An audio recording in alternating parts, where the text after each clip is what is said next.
everyone! Welcome to another horror movie review with me, Angela of Morbid Heart Designs. I'm very excited to say that I'm doing a collaboration with my friend Strange Monkey. We've been talking about this since before Thanksgiving and it's finally here, so I am super excited about that. Now, this video is going to be a little bit different than normal because it's a little bit of a complex series. To prepare for this, I did watch the Japanese original Juon,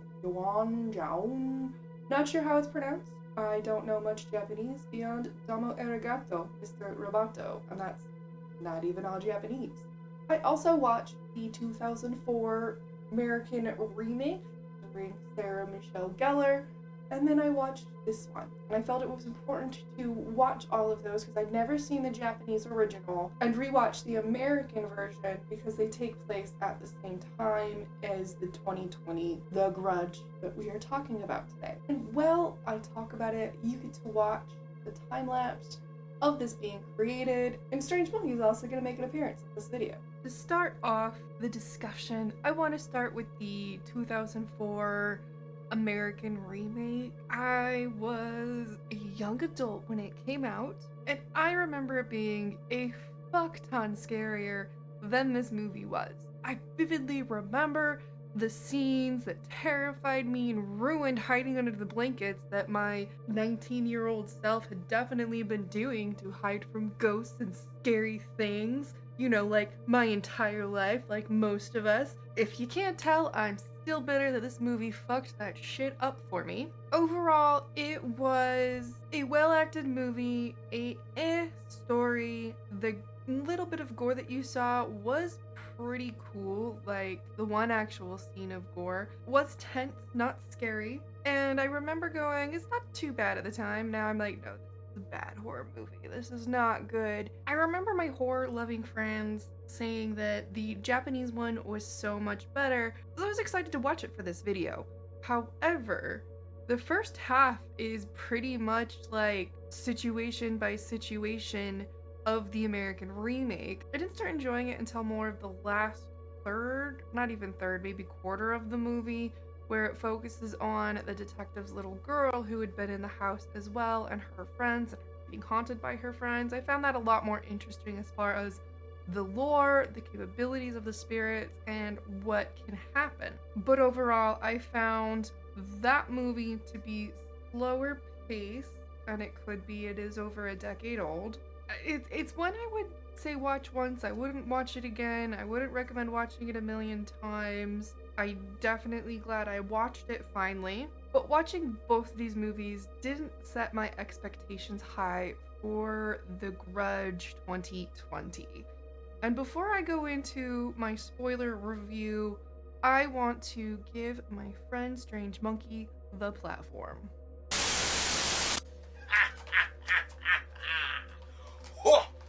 Happy New Year, horror freaks. I'm going to be honest, I'm not a huge fan of the Grudge films. I have only seen the 2004 remake once, Sarah Michelle Gellar. I don't even remember what happened in that movie. In order to prepare for this, I had to go to the source, Japan, Juon. And I will say, The Grudge, it was okay.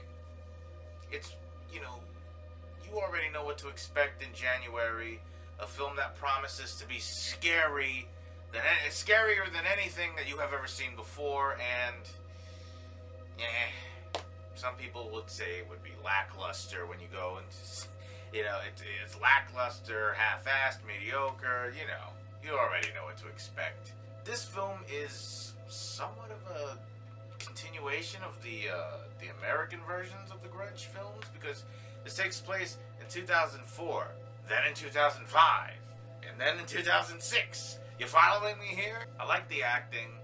The plot was okay. I didn't have a huge problem with it. All of the performances were great. Great cinematography and the use of imagery and lighting. Is it scary? Not so much. It's like you could see things coming for some reason. I just knew. The one thing that I did not want in this version of The Grudge is, please, I just walked in there thinking, please, I don't want jump scares, constant jump scares in every scene.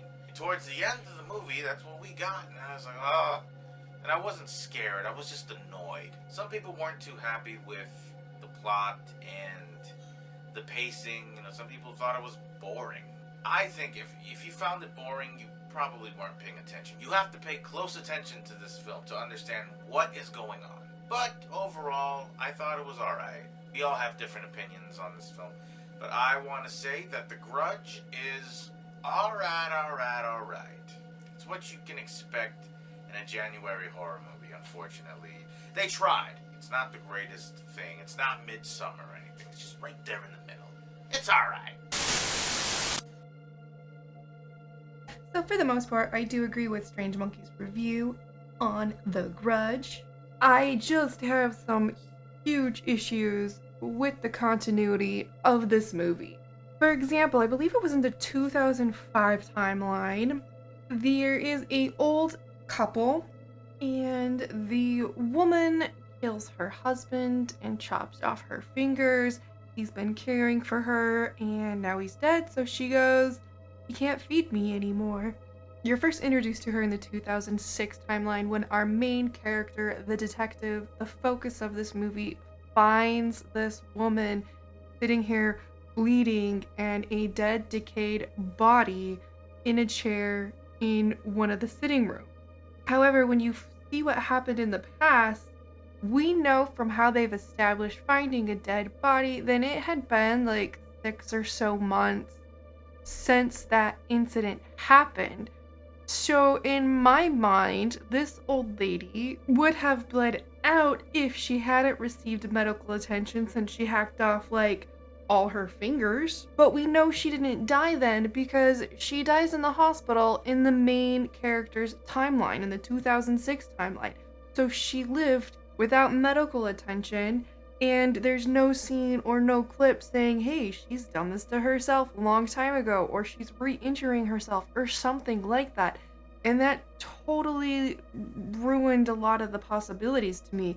If the detective had seen her as a ghost and seen that, and when they went back to investigate the dead body and there was 2 dead bodies instead, I wouldn't be complaining about it. I would have rated it higher than I do. I agree with Strange Monkey's thoughts on it being predictable. I called everything. Nothing was a surprise, and I don't want to say it's because I've seen a lot of horror movies. It was just a lot of lazy writing and storytelling and cliche and not coming up with their own stuff. The ending also extremely bothered me, as in it was such a slow burn of a movie. There was literally no payout, and I give them credit for the end and the fact that we just sit there while the credits start going and watch the outside of the house as our main character is possessed or killed. We don't ever really know if she was possessed and will kill her son later, or is dead now because the ghost took their revenge on her. You sat